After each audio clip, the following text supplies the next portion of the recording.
Ok, entonces, para que quede aquí en el video, vamos a estar hablando sobre la fisiología del gusto y pues vamos a hablar de diferentes tipos de generalidades.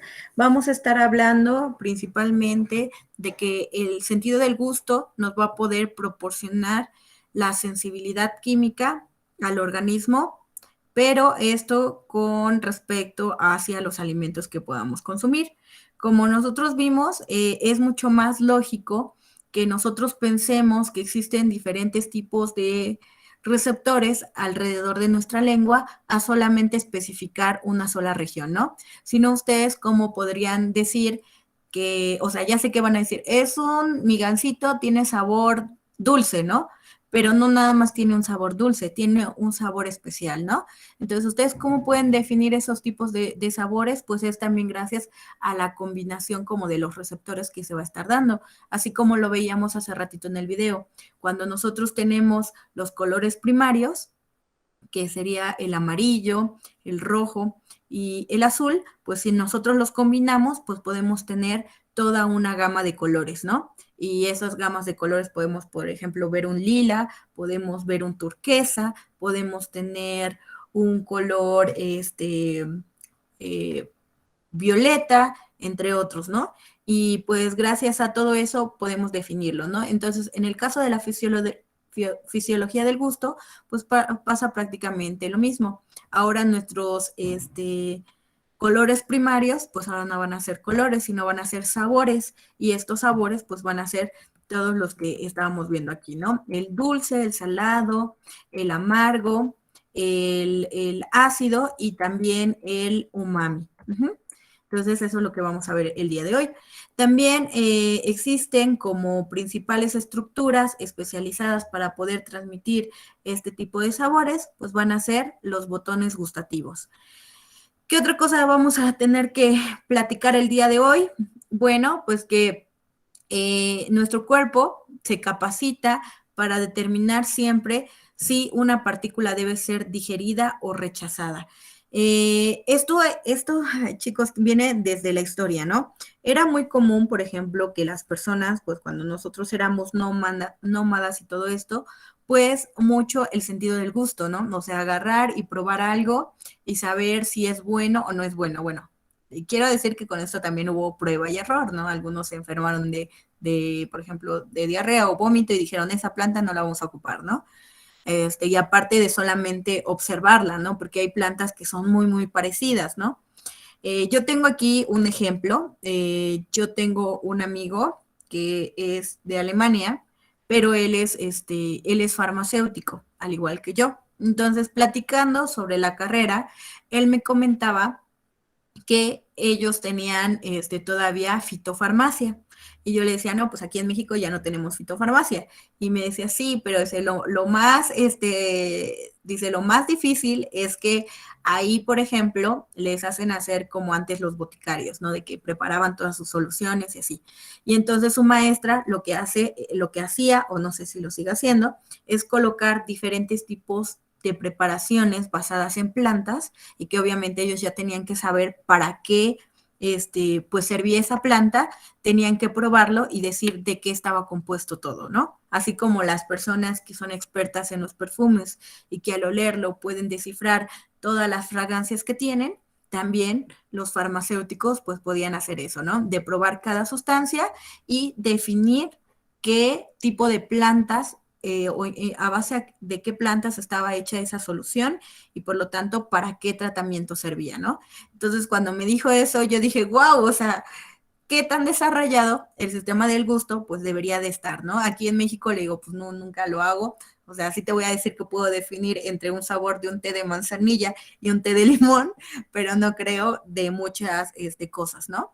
Entonces, pues eso lo estamos viendo en base a un medicamento, pero también gracias al sentido del gusto, les digo que nosotros podemos tener o, o decir si algo pues tiene que ser consumible o no consumible, ¿no? Y, y, por ejemplo, hay algunos venenos que tienen un sabor muy, muy, muy, muy amargo o tenemos hasta como un picor, a veces hay hasta como hiedras que son venenosas, que una vez que lo probamos tenemos como una sensación muy, muy, muy, muy como le digo, como muy amargosas y además también se pueden detectar por los nociceptores que también se van a estar manteniendo ahí, ¿no? Pero la respuesta inmediata va a ser a través de las papilas gustativas que se van a encontrar dentro de la lengua. Entonces, hay muchísimas cosas, chicos, que hay que ver ahí. Yo creo que también estas personas que se dedican a lo de entregar estrellas Michelin y probar las comidas, pues también tienen desarrollado mucho el sentido del gusto, ¿no? Para poder disuadir qué concentraciones o qué sabores, pues lo tienen, ¿no? Yo no presumiré, pero a mí me gusta mucho cocinar, entonces la verdad es que sí, cuando yo pruebo una comida en un restaurante, pues más o menos sí sé qué contiene, no en las concentraciones, pero ya después llego a mi casa y trato de hacerlo y a veces sale y si no, digo, le falta otra cosa, ¿no? Y ya voy averiguando cuál es el sabor que le hace falta, ¿no? Por eso es muy divertida también la cocina. Bien, y pues también la otra es que el sentido del gusto, aparte de que ahorita nos comentaba su compañero Christopher que la vista, pero realmente la vista, pues sí tiene implicación, pero no tanto como directamente con el sentido del olfato. Es por ello que ahorita que está mucho lo del coronavirus, a muchos pacientes cuando les da esta enfermedad, pues a veces tienen anosmia, creo que sí le llaman así, que es que no pueden probar la comida, ¿no? O que comen un alimento y además no lo prueban como siempre, ¿no? Puede ser que lo prueben como salado o que lo prueben como estas situaciones, ¿no? La verdad, yo creo que ha de haber ahí una alteración en el sentido del gusto, el cual está transmitiendo el sabor diferente, ¿no? Porque el sabor en sí lo va a estar dando los botones gustativos, que se van a encontrar ahí los receptores, pero el sentido del olfato también va a estar influyendo en un sabor, ¿no? Por ejemplo, si nosotros ahorita tenemos una naranja o tienen todavía el alimento que es su favorito y lo olieron, inmediatamente, o sea, sin probarlo, ustedes ya saben a qué sabe, ¿no? O sea, ya se lo están imaginando, ya está pasando por su cabeza que ya lo tienen en la boca y realmente pues no es así. ¿O no les pasa eso, chicos? Yo creo que sí, ¿no? No lo estoy inventando. Bien, y bueno, pues entonces vamos a pues también definir qué es lo que hace el sentido del gusto. Ya dijimos que tiene todas estas generalidades, pero en sí, ¿qué es el gusto? El sentido del gusto. Bueno, pues este va a ser uno de los 5 sentidos, los cuales nos va a permitir determinar los sabores e identificar también los sabores de todos nuestros alimentos. Estos alimentos, pues van a, una vez que ingresan a nuestra boca, pues primero va a haber pues el contacto así con la lengua, pero también la masticación y la segregación de saliva. Ahora, estos alimentos, entonces, en lugar de estar en una forma sólida, que podría ser, si yo me como al principio una fresa, y la muerdo, pues al principio no es totalmente soluble o totalmente líquida, sino cuando ya hubo la masticación y la segregación de las glándulas salivales, perdón, la saliva a partir de las glándulas salivales, pues esto se empieza a volver empiezan a volver sustancias solubles. Y esas sustancias solubles van a ser aquellas que van a poder hacer contacto con estos botones gustativos y por lo tanto se va a poder transmitir el sabor. ¿Qué otra cosa debemos de saber? Que bueno, se cree que este sentido es un poquito débil a comparación de los otros. Esto porque, bueno, si ustedes vieran, por ejemplo, la fisiología de la vista o del ojo o del órgano ocular, pues ahí veríamos que hay infinidades de cuestiones para que se pueda dar el impulso de los fotorreceptores para poder observar la luz, ¿no? Y es más, nosotros tenemos hasta como un lente de cerca y lejos. Eso creo que hasta ustedes es muy evidente. Si están, por ejemplo, ahorita aquí, tienen su visión de su celular o de su computadora porque me están viendo, o puede ser que también alcancen a ver hasta, bueno, en mi caso veo un árbol hasta allá y la nube de hasta por allá, ¿no? O si ustedes suben, por ejemplo, ahorita la Malinche porque dicen, es barato, estoy siendo muy sedentaria, entonces voy a escalar la Malinche, ¿no? Y llegan hasta la punta y ¿qué es lo que van a encontrar? Pues van a poder visualizar todo lo que hay alrededor y hasta van a poder alcanzar a ver una parte de Tlaxcala y una parte de Puebla, ¿no? Y entonces, pues imagínense todo lo que hace el ojo, ¿no? En el caso el sentido del gusto, pues ya les dije ahorita, pues va a servir como mecanismo para poder pensar cuándo un alimento pues sí puede ser digerido o cuándo puede ser rechazado, ¿no? Eso sería su principal función. Y ya la segunda, pues sí es que no sepa rico o que no sepa feo, ¿no? Que, ay, no, no me gusta esto, ¿no? Pero como es uno de los sentidos más débiles, por eso es que siempre va a estar en contacto con el sistema del olfato, que en combinación de los dos, pues va a permitir un mayor, podríamos decir, un mayor placer, porque vamos a poder tanto oler el alimento, saborear el alimento y vamos a poder transmitir pues pues al cerebro mayor información. Uh-huh. Ahora, en el caso del olfato, este olor de los alimentos que pues van a ser segregados, ustedes saben que cualquier alimento tiene diferente olor, o sea, y si no me creen, huelan una guayaba, huelan una fresa y huelan una naranja, o huelan sus chetos o sus runners o sus gancitos, ¿no? O sea, cada uno de ellos va a tener su olor específico, ¿no? Y estos olores pues van a empezar a ascender por la bifurcación aerodigestiva hacia la mucosa olfativa y de la mucosa olfativa pues ahí vamos a estar mandando todas estas cuestiones hacia el cerebro. Ahora, una demostración de esto es lo que nos pasa cuando tenemos la nariz tapada, ¿no? Si nosotros, por ejemplo, nos enfermamos de gripa, o sea, dejen ahorita el coronavirus, o sea, antes de que existiera el coronavirus, ustedes se enfermaban de gripa y consumían un alimento, o sea, probaban como insípido, ¿no? O sin sabor ese alimento. Y eso está dado porque, como les digo ahorita, el olfato va a estar interviniendo directamente con el sentido del gusto para poder dar toda la parte sensitiva de los alimentos. Si en el caso del olfato no está correctamente, pues nuestra boca no lo va a saber. Ahora, en el caso del coronavirus, no quiero especular, pero por parte de lo que sea un poco de fisiología, yo creo que sí se ve alterado un poco los receptores o los botones gustativos de la lengua, ya que si fuera únicamente del olfato, pues solamente tendríamos la parte de sin sabor o insípido. Y sin embargo, vemos que esos pacientes después de tener la enfermedad tienen la alteración también de los sabores. Uh-huh. Es como, yo creo que es como en el caso de los daltónicos, ¿no? Que también tienen diferentes tipos de un color que se ve en la vida real y otro color, ¿no? Como ese efecto, pero pasándolo en la combinación de las papilas gustativas. Ok, en el caso de la lengua, bueno, nosotros ya la habíamos platicado en la masticación. Decíamos en ese momento que podía ayudar a aplastar un poquito o a hacer un poquito la molienda con el alimento, ya que se iba hacia el paladar duro, aplastando la comida y ayudar a la masticación, ¿no?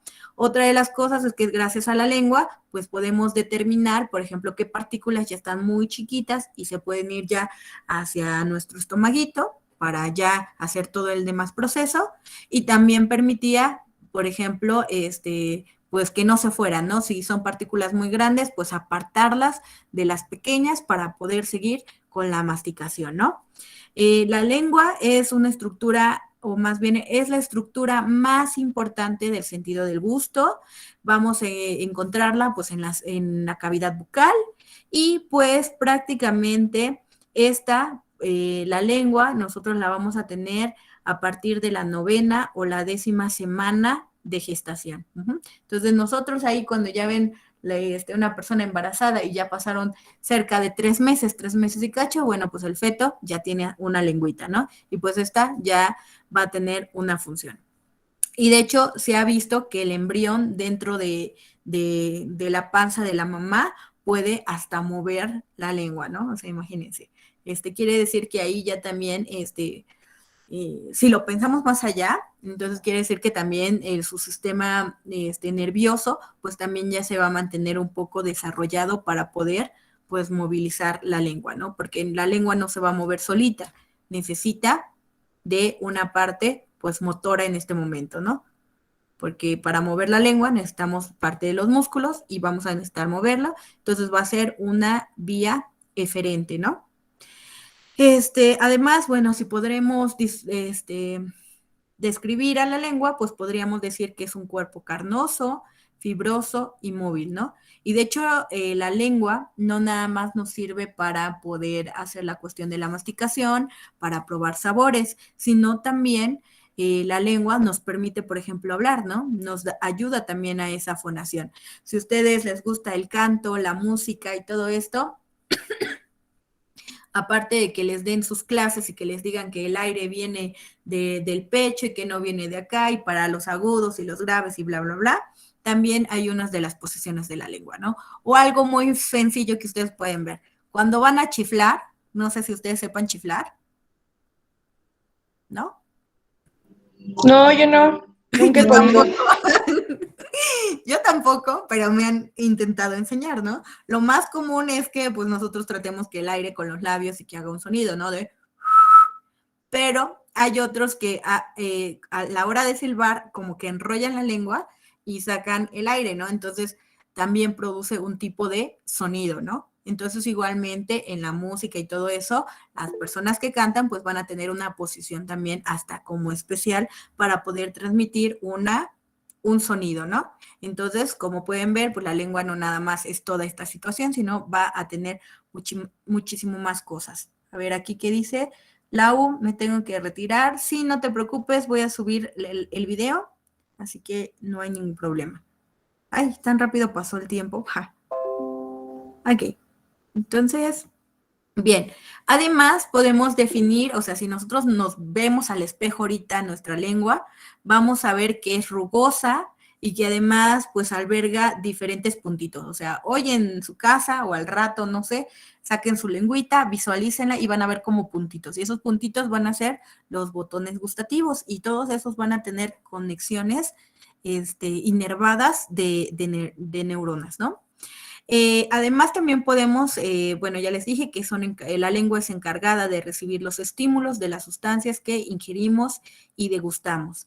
Y además, su parte inferior está cubierta por una membrana mucosa, delgada, lisa, unida a los músculos que están debajo de ella. Ahora, otra cosa bien interesante de la lengua es que además de que está inervada por estas células nerviosas, también es un sistema muy vascularizado. Si ustedes van igualmente en el espejo y levantan la lengua hacia arriba, van a ver ahí muchísimas venitas, ¿no? Y todas esas venitas no es más que el sistema pues vascularizado, ¿no? Todas las venas que van a estar mandando, todas las sustancias, todos los ingredientes, ¿no? Y esto se ve súper claro, por ejemplo, cuando ustedes consumen un medicamento. Los medicamentos tienen diferentes formas de absorción y hay uno en específico que se conoce como un medicamento sublingual, ¿no? ¿Qué es el medicamento sublingual? Son como unas tabletas que se pueden disolver y que se colocan debajo de la lengua. Y por lo tanto, ahorita si ustedes ya saben que está muy vascularizada, entonces es muy lógico pensar que esta vía de administración también es muy rápida, porque inmediatamente que colocamos el medicamento o bueno, la tableta, pues se va a poder absorber en estas venitas y por lo tanto la concentración del fármaco inmediatamente pasa a torrente sanguíneo y si ya está en torrente sanguíneo, pues se dirige a todo nuestro cuerpo y donde se necesite actuar ese medicamento, pues va a llegar mucho más rápido a que lo tomemos por vía oral y que llegue primero que al estómago, que al intestino, que se absorba y todo eso, ¿no? Y además, pues si ya estamos hablando de estómago, pues ahí hay muchísimas sustancias que a veces pues pueden estar, pues hasta degradando el mismo fármaco, ¿no? Y bueno, pues aquí lo vamos a dejar, chicos, porque ya son 2:29 y si no me voy a hacer otro ratito más y tengo que hablar con su compañerita Joana. ¿Tienen alguna pregunta acerca de lo que acabamos de ver? ¿Ya se quitaron la venda de los ojos? ¿Están de acuerdo conmigo que no existen cuadrantes de la lengua para transmitir el sabor? ¿O todavía lo siguen pensando? No, ya Sí, no. yo sí estoy de acuerdo porque, bueno, yo nunca entendí por qué decían eso si desde mi punto de vista, o sea, en todas las partes de la lengua sabía igual. Y ahorita que lo mencionó, como que me tomé el tiempo de agarrar un runners y ponérmelo en diferentes partes de la lengua y, o sea, sabe igual. ¿Y cómo es que, o sea, si está tan inervada la lengua, cómo es que se avientan a hacer perforaciones ahí y no causa ningún daño? O sea, yo me No, pregunto eso. Perdón, Gaby, es que ahí hay otra cuestión. Por ejemplo, cuando hacen lo de la lengua, o sea, sí tenemos bien inervada, vascularizada la lengua, pero, por ejemplo, pues hay zonas donde claramente se ve las venitas. O sea, te digo, ahorita tú ve al espejo y visualízalo, ¿no? Entonces, esas personas, aunque no conozcan de anatomía, no conozcan de fisiología, pues independientemente, lo claro que tienen es, pues no debo de picar una vena porque si no va a sangrar, ¿no? Pero es lo único que tienen, ¿no? Y de hecho, en la lengua, por eso es que sí hay un dolor muy fuerte. Ahora, en esas perforaciones creo que prácticamente es atravesar la lengua y la otra es que también lo hacen como en el frenillo de la lengua, ¿no? Pero igualmente en el frenillo pues tampoco está tan vascularizado, sino son ciertas regiones. Y también pues te digo, inervado de neuronas, pues hay muchísimos, ¿no? Que van a estar dando todos los diferentes sabores. Y ya ven, ahorita ya vamos mezclando todo, ¿no? La masticación, la saliva y la parte del gusto. Entonces, bien, chicos, pues ahí te lo dejo de tarea, Ana, Gaby, pues cuando quieras, revisa. Y les digo, o sea, tampoco es como algo tan difícil. Tal vez al principio era muy difícil entender un poco de la anatomía del sistema nervioso central, pero todo el tiempo hemos hablado de lo mismo, ¿no? No hay algo nuevo, ahorita solamente tenemos que amplificar un poquito más el tema y listo. Y bueno, chicos, pues ahora sí, bye, bye, bye. Se queda conmigo, Joana. Adiós. Hasta luego. Le voy a decir a mi mamá que tengo que hacerme una perforación en la lengua como tarea. No, no lo hagas.